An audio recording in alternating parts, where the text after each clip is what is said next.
दौर में भी बाबा साहब की प्रतिमाएं तोड़ दी जा रही हैं, क्यों हो रहा है ऐसा? मरा हुआ अम्बेडकर जिंदा हुए अम्बेडकर से ज़्यादा खतरनाक है। मानवर कांशीराम साहब बार बार कहते थे और वो दिखने लगा है।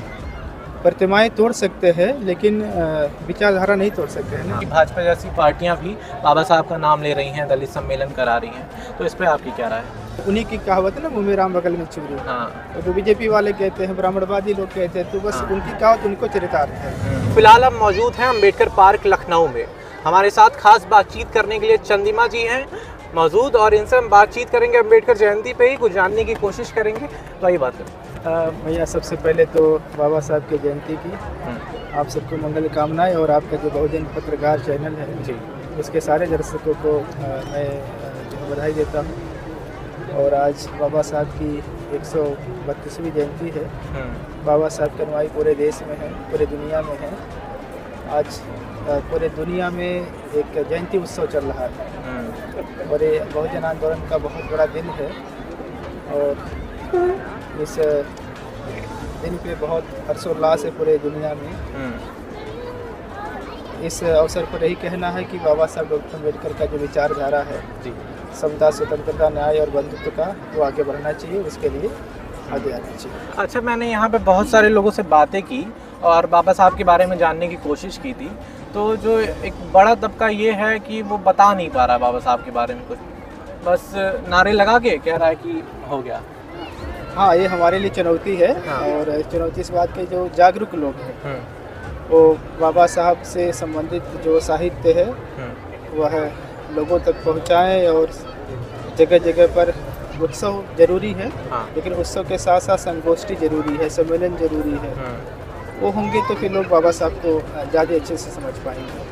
और मतलब कैसे जागरूकता आ सकती है हमारे समाज में? और एक चीज़ और देखने को मिलता है कि लोग बाबा साहब को तो मानते हैं, लेकिन कहीं ना कहीं अंधविश्वासों के पीछे भी पड़े रहते हैं, पाखंडवाद के पीछे भी पड़े रहते हैं।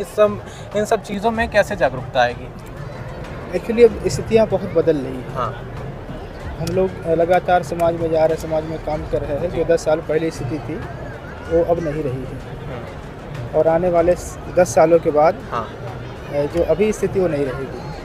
तो धीरे धीरे हमारा ये जो बहुजन समाज है ज्ञान विज्ञान की तरफ बढ़ रहा है। गति थोड़ी सी धीरे है, संसाधन कम है हमारे लोगों के पास। वो तो जैसे जैसे संसाधन बढ़ रहा है, हमारे लोग आगे आ रहे हैं, पे बैक सोसाइटी के रहे हैं।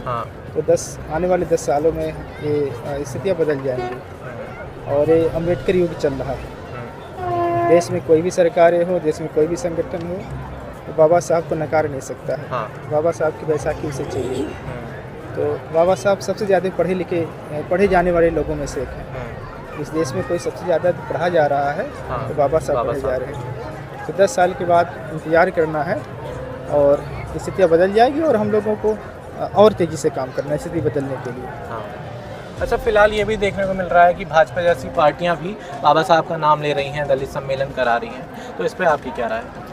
नहीं, वो तो उनका एक उन्हीं की कहावत है ना, मुँह में राम बगल में चूरी। हाँ। तो बीजेपी वाले कहते हैं, ब्राह्मणवादी लोग कहते हैं, तो बस उनकी कहावत उनको चरितार्थ है। अच्छा, सही बात। और चंदिमा जी, आज हम लोग 132वीं जयंती मना रहे हैं बाबा साहब की, लेकिन इस दौर में भी संविधान को लागू हुए 70 साल से ज़्यादा हो गए। इस दौर में भी बाबा साहब की प्रतिमाएं तोड़ दी जा रही हैं, क्यों हो रहा है ऐसा? अच्छा, मरा हुआ अम्बेडकर जिंदा हुए अम्बेडकर से ज़्यादा खतरनाक है।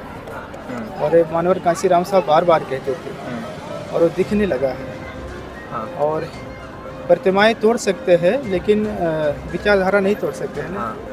तो जितनी प्रतिमाएं तोड़ना है वो तोड़ेंगे, लेकिन विचारधारा और बढ़ेंगी। और मेरा तो कहना कि भाई